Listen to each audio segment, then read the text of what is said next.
Hello student, हमारा chapter चल रहा है ह्यूमन रिप्रोडक्शन, जिसमें हमने स्पर्मेटोजेनेसिस के बारे में पढ़ लिया था।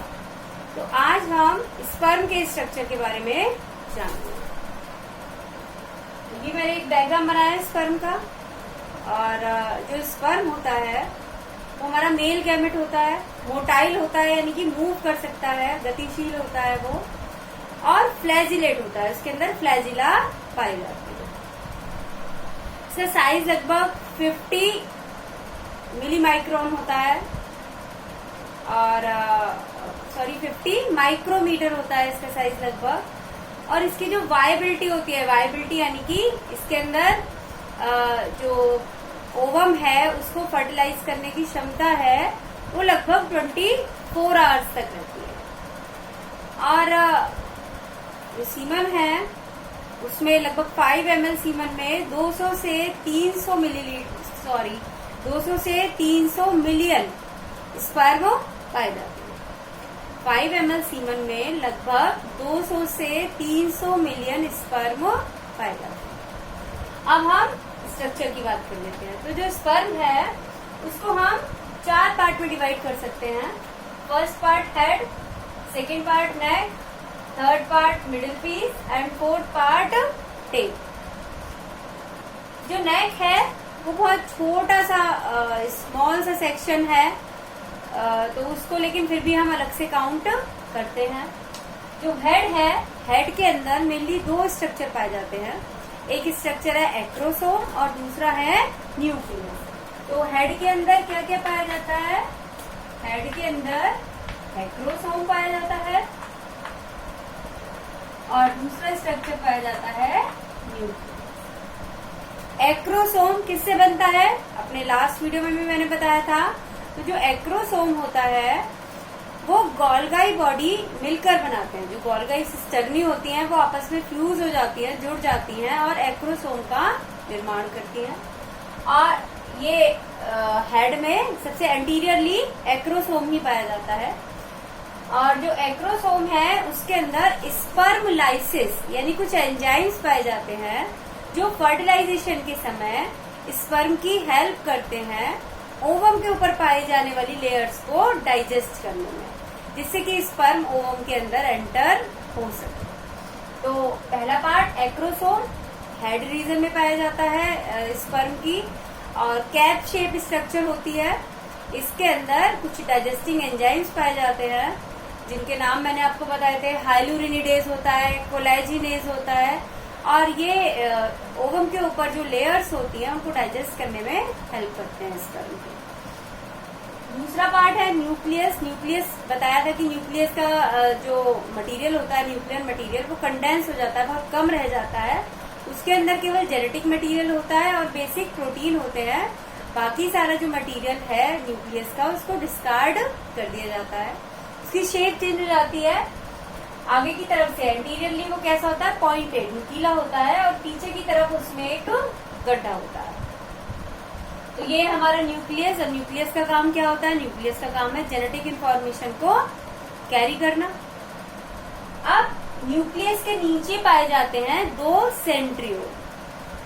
न्यूक्लियस के जस्ट नीचे वाला सेंट्रियोल जो न्यूक्लियस के गड्ढे के पास है, जो न्यूक्लियस में जो डिप्रेशन है, उसे हम कहते हैं प्रॉक्सिमल सेंट्रियोल।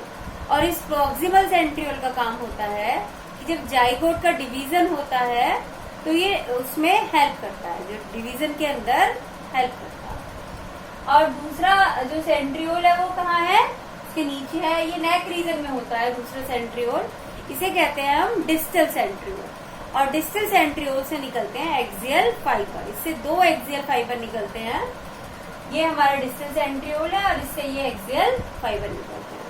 तो इस तरीके से ये क्या हो गया? हमारा हेड रीजन हो गया और नेक रीजन हो गया। अब इसके बाद आ जाता है हमारा मिडिल पीस। जो थर्ड पार्ट है वो है मिडिल पीस। पहला पार्ट था हेड, सेकेंड नेक और थर्ड है मिडिल पीस। तो मिडिल पीस के अंदर जो माइटोकॉन्ड्रिया है वो स्पाइरल शेप के अंदर अरेंज रहते हैं। जो माइटोकॉन्ड्रिया है वो भी फ्यूज होकर एक स्पाइरल माइटोकॉन्ड्रिया बनाते हैं, और ये स्पाइरल माइटोकॉन्ड्रिया कहाँ पाया जाता है? मिडिल पीस में पाया जाता है।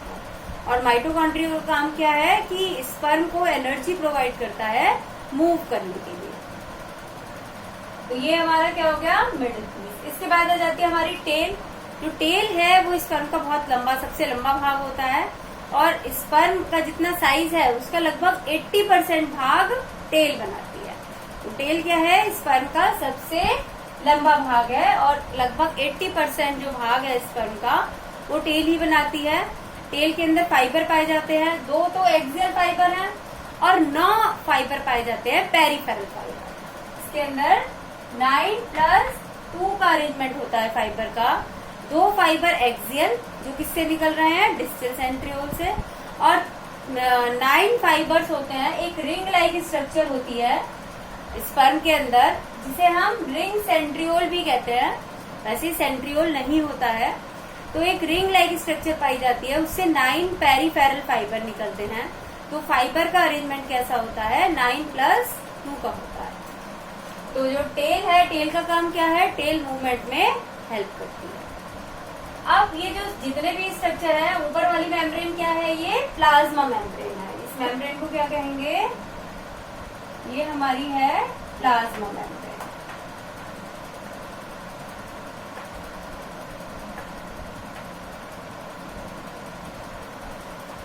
अब एक और मेम्ब्रेन भी दिखाई दे रही है प्लाज्मा मेम्ब्रेन के अंदर। हेड रीजन में एक और मेम्ब्रेन कवर करके रखती है एक्रोसोम को और न्यूक्लियस को। तो इस मेम्ब्रेन को कहते हैं हम गैलिया। उसके बाद जो हमारा बाकी ये मिडिल पीस और नेक वाला रीजन है, यहाँ पर भी एक और मेम्ब्रेन होती है जिसे कहते हैं हम मेंचेट। इस मेम्ब्रेन को कहते हैं हम मेंचेट। इसके अलावा हमने साइटोप्लाज्म की बात करी थी कि जो स्पर्म है उसके अंदर साइटोप्लाज्म बहुत कम क्वांटिटी के अंदर रह जाता है, और वो कहाँ पाया जाता है, वो टेल रीजन के अंदर पाया जाता है। तो यहाँ ये कुछ पार्ट क्या है, साइटोप्लाज्म। तो इस तरीके से ये हमारा स्ट्रक्चर है स्पर्म का। ये माइटोकॉन्ड्रिया, स्पाइरल माइटोकॉन्ड्रिया है। इनको एक और नाम भी दिया जाता है,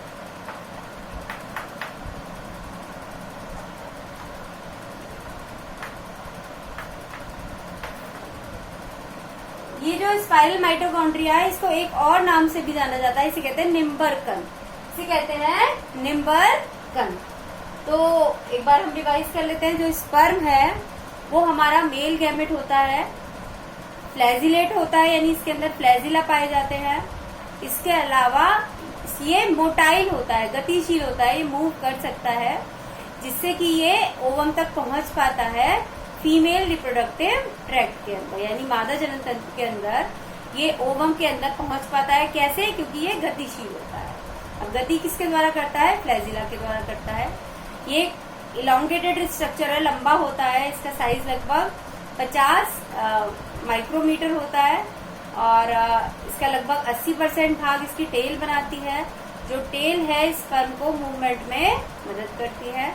हेड पार्ट के अंदर 2 स्ट्रक्चर पाए जाते हैं। पहला structure acrosome cap like structure है, जो कि गोल्गाई बॉडी, गोल्जी काय के मिलने से बनता है। इसके अंदर डाइजेस्टिव एंजाइम्स पाए जाते हैं, जो कि ओवम के ऊपर जो लेयर पाई जाती है उन्हें डाइजेस्ट कर देते हैं और स्पर्म को ओवम के अंदर एंटर करने में मदद करते हैं। दूसरा न्यूक्लियस होता है। न्यूक्लियस लंबा हो जाता है, इलांगेटेड होता है, आगे की तरफ से पॉइंटेड नुकीला है, और पीछे की तरफ इसके अंदर एक डिप्रेशन यानी गड्ढा पाया जाता है। इसके अंदर केवल जेनेटिक मटेरियल और बेसिक प्रोटीन पाए जाते हैं, बाकी और न्यूक्लियर मटेरियल नहीं पाया जाता है। हेड रीजन के अंदर एक और मेम्ब्रेन कवर करके रखती है एक्रोसोम और न्यूक्लियस को, इसे हम कहते हैं गैलिया। इसके बाद हमारी नेक आती है। नेक के अंदर हमारा ये 2 सेंट्रियोल होते हैं न्यूक्लियस के पीछे। एक सेंट्रियोल प्रॉक्सिमल सेंट्रियोल है। प्रॉक्सिमल सेंट्रियोल का काम है कि जब जाइगोट डिवाइड होता है, जो फर्स्ट जाइगोटिक डिवीजन होता है, उसमें ये हेल्प करता है। दूसरा सेंट्रियोल, इससे हमारे एक्सियल फाइबर निकलते हैं, जो कि टेल बनाते हैं, टेल का स्केलेटन बनाते हैं, उसको एक शेप प्रदान करते हैं टेल को। मिडिल पीस के अंदर माइटोकॉन्ड्रिया पाए जाते हैं। उनकी शेप कैसी होती है, स्पाइरल होती है, सर्पिलाकार होते हैं वो, और माइटोकॉन्ड्रिया का काम क्या है, स्पर्म को एनर्जी प्रोवाइड करना, मूव करने के लिए। जब वो मूव कर रहा है तो उसको एनर्जी चाहिए, और एनर्जी कहाँ से मिल रही है, माइटोकॉन्ड्रिया से। जो टेल उसकी मूव होती है, फ्लैजिलेट होती है, तो वो किसकी वजह से होती है, जो टेल का जो मूवमेंट है किसकी वजह से होता है, माइटोकॉन्ड्रिया जो एनर्जी प्रोवाइड करता है उसकी वजह से। अब ये जो मिडिल पीस और नेक वाला पार्ट है, ये भी एक और लेयर से घिरा रहता है, जिसे हम कहते हैं मेनचेस्ट। इसके बाद हमारा टेल रीजन आ गया, जो साइटोप्लाज्म में बहुत कम रह जाता है, और कहाँ होता है, वो केवल टेल रीजन के अंदर होता है। टेल रीजन के अंदर फाइबर होते हैं, जो फाइबर हैं दो तरह के हैं, एक्सियल फाइबर जो कि डिस्टल फिलामेंट से निकल रहे हैं, प्रॉक्सिमल फाइबर जो कि एक रिंग लाइक स्ट्रक्चर होती है उससे निकलते हैं। तो इनका अरेंजमेंट कैसा होता है, 9+2 9 पेरिफेरल फाइबर और 2 हमारे एक्सियल फाइबर। और टेल का काम क्या है, और ये फाइबर क्या करते हैं, उसको टेल को एक स्ट्रक्चर प्रोवाइड करते हैं और स्पर्म को मूवमेंट में हेल्प करते हैं।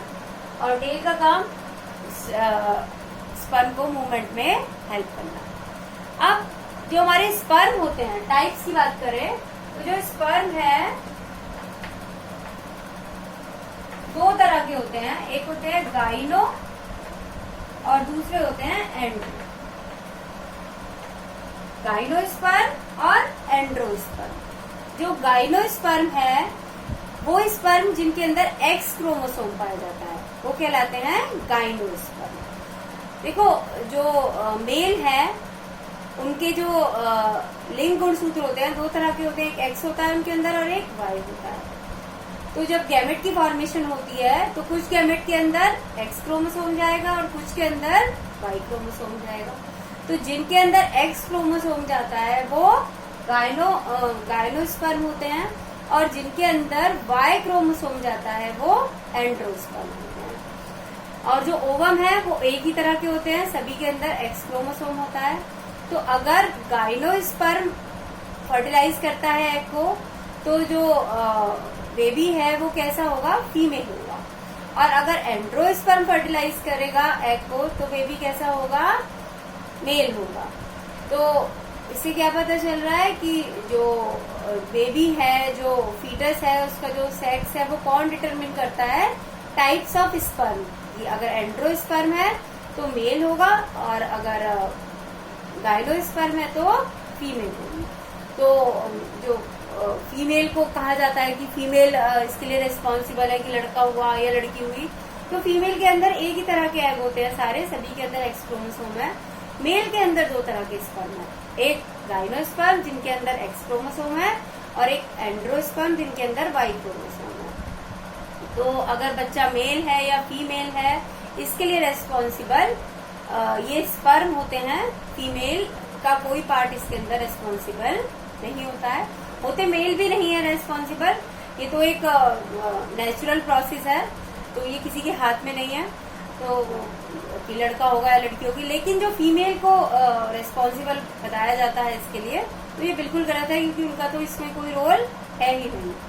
तो इस तरीके से ये हमारा स्पर्म का स्ट्रक्चर हमने जाना कि स्पर्म कैसा होता है। और जो स्पर्म की जो वायबिलिटी होती है, वायबिलिटी मतलब कि स्पर्म की एग को फर्टिलाइज करने की क्षमता, वो केवल 24 आवर्स होती है। 24 आवर्स तक स्पर्म के अंदर ये कैपेसिटी रहती है कि वो स्पर्म वो ओवम को फर्टिलाइज कर सके, उसके अंदर एंटर कर सके। इसके बाद उसके अंदर ये कैपेबिलिटी नहीं रहती है। और जो 5 मिलीलीटर ऑफ सीमन है उसके अंदर लगभग 200 से 300 मिलियन स्पर्म पाए जाते हैं। तो आपको ये टॉपिक क्लियर हो गया होगा। वीडियो को लाइक कीजिए, चैनल को सब्सक्राइब जरूर कीजिए। Thank you and have